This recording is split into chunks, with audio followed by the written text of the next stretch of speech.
Iran এক প্রাচীন মহাকাব্য, যার পরতে পরতে মিশে আছে বারুদের গন্ধ আর গোলাপের সুবাস। পারস্যের এই ভূমি কেবল একটি দেশ নয়, বরং কয়েক হাজার বছরের এক নিরন্তর লড়াইয়ের নাম, ইতিহাসের পদধ্বনি, যেখানে রক্তে লেখা হয় কবিতা। ইরানের ইতিহাস মানেই এক হাতে তলোয়ার আর অন্য হাতে হাফিজ সাদির দিওয়ান। সাইরাস দ্য গ্রেটের সেই বিশাল সাম্রাজ্য থেকে আজকের আধুনিক ইরান, এই ভূখণ্ড কখনো মাথা নত করতে শেখেনি। গ্রিকদের আক্রমণ, মঙ্গলদের ধ্বংসযজ্ঞ কিংবা আধুনিক যুগের সাম্রাজ্যবাদী চাপ, সব কিছুই এই জাতি সহ্য করেছে এক অদ্ভুত দৃঢ়তায়। তাদের ইতিহাস যেন এক ফিনিক্স পাখির গল্প, যা বারবার ধ্বংসস্তূপ থেকে জেগে ওঠে আরও শক্তিশালী হয়ে। দাবার চাল আর ধৈর্যের পরীক্ষা। ইরানিদের যুদ্ধ কৌশল কেবল পেশি শক্তির প্রদর্শন নয়, বরং এটি এক গভীর মনস্তাত্ত্বিক দাবার খেলা। তাদের কৌশলের মূলে রয়েছে ধৈর্য বা সাবার, ছায়াযুদ্ধ বা অ্যাসিমেট্রিক ওয়ারফেয়ার। ইরান সরাসরি সংঘাতের চেয়ে বুদ্ধির লড়াইয়ে বিশ্বাসী। বিশাল সমুদ্রসীমায় ছোট ছোট দোগামী বোটের মহড়া কিংবা পাহাড়ের খাঁজে লুকিয়ে থাকা ক্ষেপণাস্ত্র, সবই শত্রুর মনে ভীতি ছড়ানোর শিল্প, প্রক্সি নেটওয়ার্ক।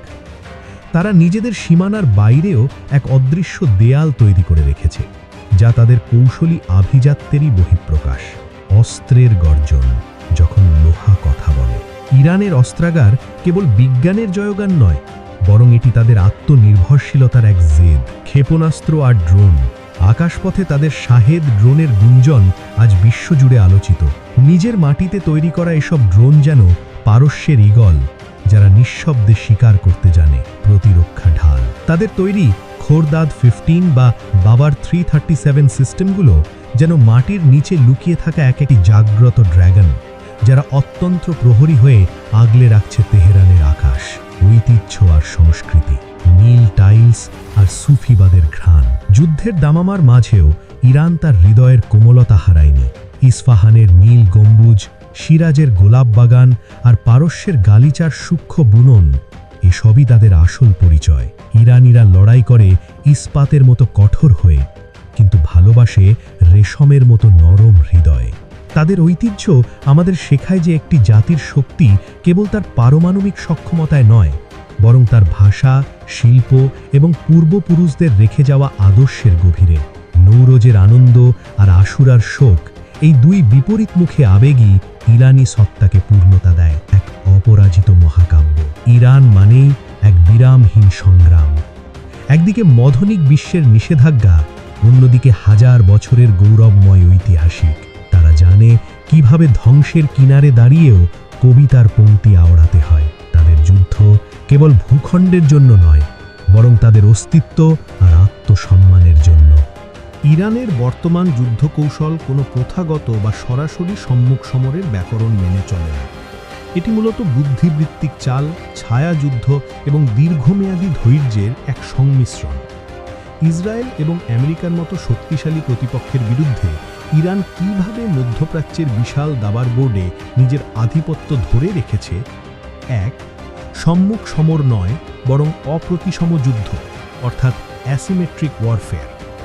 ইরান জানে যে আমেরিকা বা ইসরায়েলের বিমান বাহিনী এবং প্রযুক্তির সাথে সরাসরি আকাশযুদ্ধে জেতা কঠিন, তাই তারা বেছে নিয়েছে অপ্রতিসম যুদ্ধ। ড্রোনের গর্জন। দামি মিসাইলের বদলে ইরান সস্তা কিন্তু অত্যন্ত কার্যকর কামিকাজে ড্রোন, যেমন শাহেদ সিরিজ ব্যবহার করে। এটি শত্রুর রাডার ব্যবস্থাকে বিভ্রান্ত করে এবং বিশাল ব্যয়ের প্রতিরক্ষা ব্যবস্থাকে, যেমন আয়রন ডোমকে, ক্লান্ত করে ফেলে। ক্ষেপণাস্ত্রের প্রাচীর। ইরান মধ্যপ্রাচ্যের বৃহত্তম ব্যালিস্টিক মিসাইলের ভাণ্ডারের মালিক। তারা এমনভাবে এই ক্ষেপণাস্ত্রগুলো সাজিয়েছে যে একটি আক্রান্ত হলে অন্যটি থেকে পাল্টা আঘাত আসবে। এটি মূলত এক প্রকার ডিটারেন্স বা ভীতি প্রদর্শন। 2, প্রক্সি নেটওয়ার্ক বা অক্ষশক্তি বা অ্যাক্সিস অফ রেজিস্ট্যান্স। ইরান একাই যুদ্ধ করছে না, বরং তারা মধ্যপ্রাচ্য জুড়ে একটি অভেদ্য জাল বিস্তার করেছে। তারা সরাসরি যুদ্ধে না জড়িয়ে তাদের আদর্শিক মিত্রদের মাধ্যমে যুদ্ধ পরিচালনা করে। যেমন লেবাননে হিজবুল্লাহ, এটি ইরানের সবচেয়ে বড় ঢাল। ইসরায়েলের সীমান্তে হাজার হাজার রকেট নিয়ে দাঁড়িয়ে থাকা হিজবুল্লাহ ইরানকে এক প্রকার প্রতিরক্ষা বিমা প্রদান করে। ইয়েমেনে হুতি, লোহিত সাগরে বিশ্ব বাণিজ্য নিয়ন্ত্রণ করে হুতিরা আমেরিকা এবং ইসরায়েলের অর্থনীতিতে বড় আঘাত হানছে। ইরাক ও সিরিয়ায় মিলিশিয়া, এদের মাধ্যমে ইরান স্থলপথে ভূমধ্যসাগর পর্যন্ত একটি করিডোর তৈরি করেছে, যা অস্ত্র ও রসদ সরবরাহে সাহায্য করে। ৩. স্ট্র্যাটেজিক পেশেন্স বা কৌশলগত ধৈর্য। ইরানি যুদ্ধকৌশলের একটি বড় অংশ হল ধৈর্য। তারা হুট করে কোনো বড় যুদ্ধে জড়ায় না, বরং তারা ছোট ছোট আঘাতের মাধ্যমে শত্রুকে মানসিকভাবে অবসাদগ্রস্ত করে তোলে। ইসরায়েল বা আমেরিকার অভ্যন্তরীণ রাজনীতিতে যখন অস্থিরতা দেখা দেয়, ইরান তখন সেই সুযোগটি কাজে লাগায়। তারা বিশ্বাস করে সময়ের সাথে সাথে বাইরের শক্তিগুলো, যেমন আমেরিকা, মধ্যপ্রাচ্য ছাড়তে বাধ্য হবে। ৪. ভৌগোলিক অবস্থান এবং চোখ পয়েন্ট নিয়ন্ত্রণ। ইরান পারস্য উপসাগরের হরমুজ প্রণালী নিয়ন্ত্রণ করে। বিশ্বের তেলের 1/3 এই পথ দিয়ে যায়। যদি আমেরিকা বা ইসরায়েল বড় কোনো আক্রমণ করে, ইরান এই পথ বন্ধ করে দেওয়ার হুমকি দেয়। এতে বিশ্ব অর্থনীতি ধসে পড়ার ভয়ে পশ্চিমারা সরাসরি বড় যুদ্ধে জড়াতে সাহস পায় না। ৫. সাইবার যুদ্ধ ও বুদ্ধিবৃত্তিক লড়াই। বর্তমানে ইরান সাইবার স্পেসেও অত্যন্ত সক্রিয়। ইসরায়েলের গুরুত্বপূর্ণ পরিকাঠামো বা সরকারি তথ্য হ্যাক করা এবং ডিজিটাল মাধ্যমে মনস্তাত্ত্বিক যুদ্ধ চালিয়ে যাওয়া তাদের আধুনিক কৌশলের অংশ। ৬. একা কিভাবে টিকে আছে। অনেকে ভাবেন ইরান একা, কিন্তু আসলে তারা আত্মনির্ভরশীল প্রতিরক্ষা গড়ে তুলেছে। কয়েক দশকের নিষেধাজ্ঞার কারণে তারা নিজেরাই নিজেদের অস্ত্র, রাডার এবং স্যাটেলাইট তৈরি করতে শিখেছে। এছাড়া চীন ও রাশিয়ার সাথে তাদের কৌশলগত এবং অর্থনৈতিক সম্পর্ক ইরানকে একঘরে হওয়া থেকে বাঁচিয়ে রেখেছে।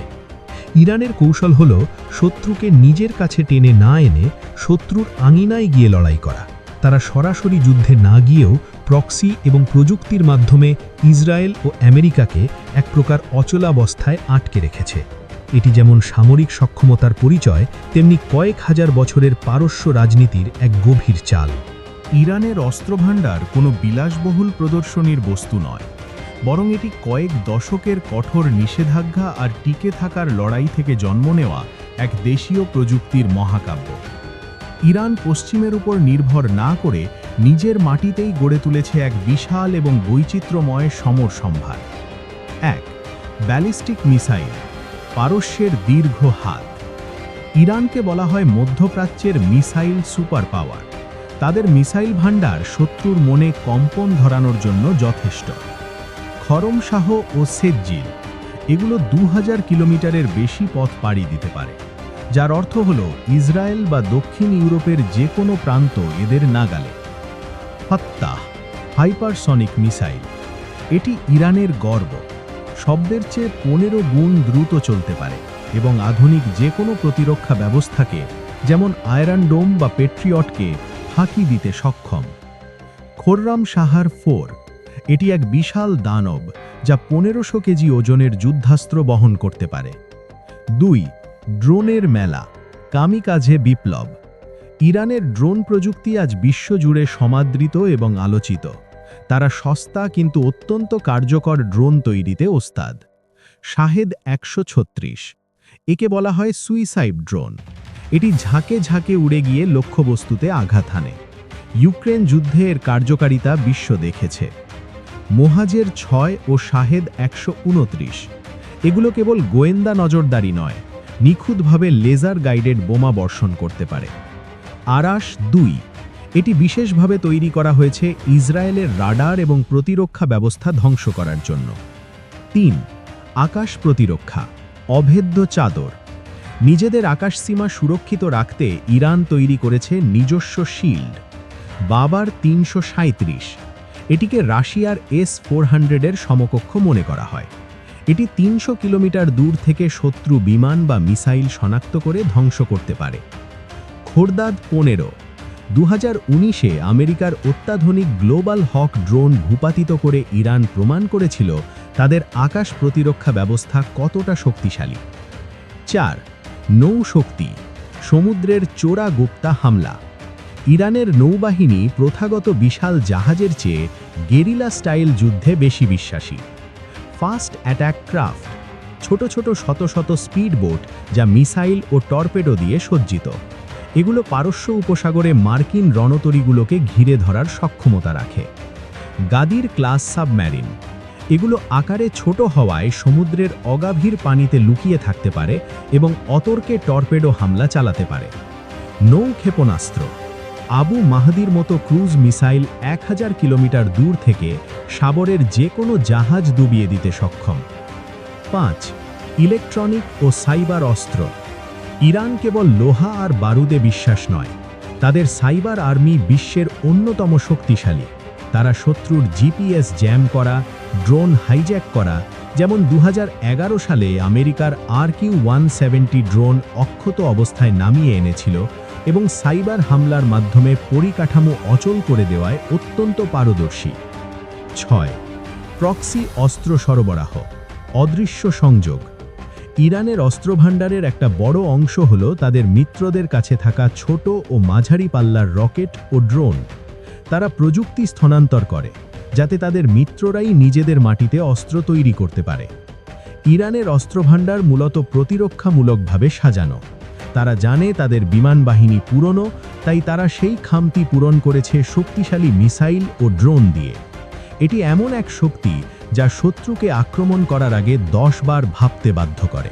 ইরানের ইসলামী বিপ্লবী গার্ড কোর বা সংক্ষেপে সেপা কেবল একটি সামরিক বাহিনী নয়, বরং এটি ইরানের শাসন ব্যবস্থার হৃৎপিণ্ড এবং মধ্যপ্রাচ্যে দেশটির প্রভাব বিস্তারের প্রধান হাতিয়ার। 1979 সালের বিপ্লবের পর প্রতিষ্ঠিত এই বাহিনী আজ বিশ্বের অন্যতম শক্তিশালী ও রহস্যময় এক সংস্থায় পরিণত হয়েছে। 1. সেপাহ এর জন্ম ও আদর্শিক ভিত্তি। 1979 সালে আয়াতুল্লাহ খোমেনি যখন ক্ষমতায় আসেন, তখন তিনি নিয়মিত সেনাবাহিনীর বা আরপেশের উপর পুরোপুরি ভরসা করতে পারছিলেন না। তাই বিপ্লবকে অভ্যন্তরীণ ও বাহ্যিক ষড়যন্ত্র থেকে রক্ষা করার জন্য একটি আদর্শিক বাহিনী হিসেবে বিপ্লবী গার্ড গঠন করেন। তাদের মূল মন্ত্র হল বিপ্লবের সুরক্ষা এবং এর প্রসারের অতন্দ্র প্রহরী হওয়া। 2. কেন তারা সাধারণ সেনাবাহিনীর চেয়ে আলাদা? ইরানের দুটি সমান্তরাল সামরিক বাহিনী রয়েছে। একটি হলো নিয়মিত সেনাবাহিনী বা আরতেশ, যারা সীমান্ত রক্ষা করে। অন্যটি হলো বিপ্লবী গার্ড বা সেপা, যাদের ক্ষমতা ও কাজের পরিধি অনেক বেশি বিস্তৃত। সরাসরি নেতার অধীনে, তারা কেবল ইরানের সর্বোচ্চ নেতা আয়াতুল্লাহ আলী খামেনির কাছে দায়বদ্ধ। নিজস্ব ত্রিমাত্রিক শক্তি, তাদের নিজস্ব স্থল, নৌ ও বিমান বাহিনী বা এরোস্পেস রয়েছে। এমনকি ইরানের সবচেয়ে শক্তিশালী ব্যালিস্টিক মিসাইল ও ড্রোন প্রোগ্রাম সরাসরি এই সেপাহ এর নিয়ন্ত্রণে। 3. কুদস ফোর্স, সীমানার বাইরে ইরানের তলোয়ার। সেপাহ এর সবচেয়ে দুর্ধর্ষ এবং প্রভাবশালী শাখা হল কুদস ফোর্স। এই বাহিনী মূলত ইরানের বাইরে অপারেশন পরিচালনা করে। প্রক্সি নেটওয়ার্ক, লেবাননের হিজবুল্লাহ, ইয়েমেনের হুথি এবং ইরাক ও সিরিয়ার বিভিন্ন সশস্ত্র গোষ্ঠীকে প্রশিক্ষণ, অস্ত্র ও অর্থ প্রদান করে এই কুদস ফোর্স। কাসেম সোলাইমানি এই বাহিনীর সবচেয়ে বিখ্যাত জেনারেল ছিলেন, যাকে 2020 সালে আমেরিকা ড্রোন হামলায় হত্যা করে। তার হাতেই আজকের এই অক্ষশক্তি বা অ্যাক্সিস অফ রেজিস্ট্যান্স গড়ে উঠেছে। 4. বাসিজ বাহিনী, জনগণের মাঝে গোয়েন্দা জাল। সেপাহ এর অধীনে একটি বিশাল আধা সামরিক বাহিনী রয়েছে, যাকে বলা হয় বাসিজ। এটি মূলত সাধারণ নাগরিকদের নিয়ে গঠিত একটি স্বেচ্ছাসেবক বাহিনী। দেশের ভেতরে যে কোনো বিক্ষোভ দমনে বা জনগণের মাঝে বিপ্লবী আদর্শ বজায় রাখতে এই বাহিনী গোয়েন্দা ও প্রহরী হিসেবে কাজ করে। 5. অর্থনৈতিক সাম্রাজ্য, বারুদ থেকে বাণিজ্য। বিপ্লবী গার্ড কেবল যুদ্ধ করে না, তারা ইরানের অর্থনীতির একটি বিশাল অংশ নিয়ন্ত্রণ করে। নির্মাণ ও তেল শিল্প, খাতাম আল আনবিয়ার মতো বড় বড় কোম্পানিগুলো সেপাহ এর অধীনে, যারা দেশের তেল, গ্যাস ক্ষেত্র, বাঁধ এবং সড়ক নির্মাণের বড় বড় কন্ট্রাক্ট পায়। নিষেধাজ্ঞা মোকাবিলা, আন্তর্জাতিক নিষেধাজ্ঞা এড়াতে তারা সমান্তরাল অর্থনৈতিক ব্যবস্থা ও চোরাচালানের পথ বের করতে পারদর্শী, যা থেকে আসা অর্থ দিয়ে তারা যুদ্ধের রসদ যোগায়। 6. বর্তমান যুদ্ধ কৌশল, 2024 থেকে 2026 প্রেক্ষাপট। বর্তমান সময়ে 2024 থেকে 2026-এ ইসরায়েল ও আমেরিকার সাথে উত্তেজনার মাঝে সেপাহ একটি সমন্বিত প্রতিরোধ কৌশল গ্রহণ করেছে। সরাসরি বনাম পরোক্ষ আঘাত, তারা একদিকে যেমন সরাসরি ড্রোন ও মিসাইল হামলা চালাচ্ছে, অন্যদিকে লোহিত সাগর বা লেবানন সীমান্তে তাদের মিত্রদের দিয়ে শত্রুকে ব্যস্ত রাখছে। মানসিক যুদ্ধ, সেপাহ এর এরোস্পেস ফোর্স প্রায়ই হাইপারসনিক মিসাইল বা নতুন ড্রোনের মহড়া দিয়ে শত্রুকে মানসিকভাবে চাপের মুখে রাখে। বিপ্লবী গার্ড হল ইরানের রাষ্ট্রের ভেতরে আরেক রাষ্ট্র। তারা যেমন ইরানের মাটিকে আগলে রাখে, তেমনি পুরো মধ্যপ্রাচ্যের ভূ রাজনীতি নিয়ন্ত্রণ করে। তাদের ছাড়া মধ্যপ্রাচ্যে ইরানের আধিপত্যের কথা চিন্তা করা অসম্ভব। ইরানের বর্তমান প্রেক্ষাপট অত্যন্ত জটিল ও সংবেদনশীল। 2026 সালের 28শে ফেব্রুয়ারি তেহরানে এক ভয়াবহ বিমান হামলায় সর্বোচ্চ নেতা আয়াতুল্লাহ আলী খামেনির মৃত্যুর খবর ইরানকে একটি ঐতিহাসিক সন্ধিক্ষণে দাঁড় করিয়ে দিয়েছে। এই পরিস্থিতি ইরানকে দুর্বল করবে নাকি আরও শক্তিশালী করে তুলবে তা বিশ্লেষণের জন্য কয়েকটি দিক দেখা জরুরি। 1. সাময়িক বিশৃঙ্খলা ও শোকের শক্তি। ইতিহাস বলে, বড় কোনো নেতার মৃত্যু একটি জাতির জন্য যেমন শোকের, তেমনি তা অনেক সময় জাতিকে ঐক্যবদ্ধ করার হাতিয়ার হয়ে দাঁড়ায়। খামেনির মৃত্যুকে ইরান যদি বিদেশি আগ্রাসনের শিকার হিসেবে প্রতিষ্ঠিত করতে পারে, তাহলে সাধারণ মানুষের মাঝে জাতীয়তাবাদী আবেগ তীব্র হতে পারে। এতে ইরানের নিরাপত্তা বাহিনী এবং সাধারণ জনগণের একটি অংশ আগের চেয়ে বেশি হার্ড লাইন বা কট্টর অবস্থান নিতে পারে। 2. নেতৃত্বের শূন্যতা ও উত্তরাধিকার সংকট। খামেনি গত 35 বছর ধরে ইরানের সামরিক, রাজনৈতিক এবং ধর্মীয় স্তম্ভগুলোকে এক সুতায় গেঁথে রেখেছিলেন। তার অবর্তমানে অন্তর্বর্তীকালীন কাউন্সিল, বর্তমানে প্রেসিডেন্ট মাসুদ পেজেশকিয়ান, বিচার বিভাগের প্রধান এবং আয়াতুল্লাহ আলী রেজা আরাফির সমন্বয়ে একটি কাউন্সিল শাসনভার পরিচালনা করছে। অভ্যন্তরীণ দ্বন্দ্ব। নতুন স্থায়ী নেতা নির্বাচনে কট্টরপন্থী ও সংস্কারপন্থীদের মাঝে ক্ষমতার লড়াই শুরু হতে পারে। যদি এই লড়াই দীর্ঘস্থায়ী হয়, তাহলে ইরান ভেতর থেকে দুর্বল হয়ে পড়বে। 3. বিপ্লবী গার্ডের ভূমিকা। ইরানের আসল শক্তি এখন বিপ্লবী গার্ডের হাতে। খামেনির মৃত্যুতে তারা সম্ভবত আরও বেশি আগ্রাসী হয়ে উঠবে। তারা প্রমাণ করতে চাইবে যে নেতা না থাকলেও তাদের প্রতিরোধের অক্ষ অটুট আছে। ইসরায়েল বা আমেরিকার ওপর বড় ধরনের প্রতিশোধমূলক হামলা চালিয়ে তারা নিজেদের সক্ষমতা জাহির করতে পারে। এটি সাময়িকভাবে ইরানকে সামরিকভাবে শক্তিশালী দেখালেও দীর্ঘমেয়াদী যুদ্ধের ঝুঁকি বাড়িয়ে দেবে। 4. মাথা নত করার সম্ভাবনা।